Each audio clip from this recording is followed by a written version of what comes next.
ang nakakatakot na araw ng pagpaparusa ng Panginoon.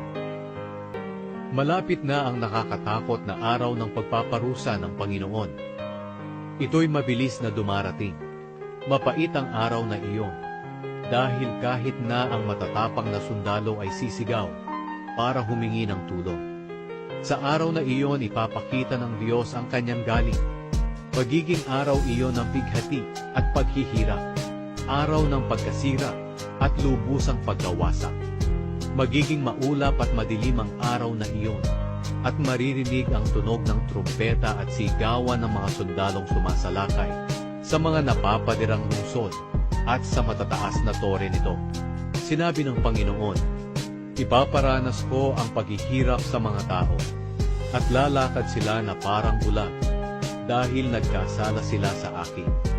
Dadaloy na parang tubig ang kanilang dugo, at mabubulok na parang dumi ang kanilang bangkay. Hindi sila maililigtas ng kanilang mga pilak at ginto sa araw na ipapakita ko ang aking galit na parang apoy na tutupok sa buong mundo, sapagkat bigla kong lilipulin ang lahat ng naninirahan sa lupa.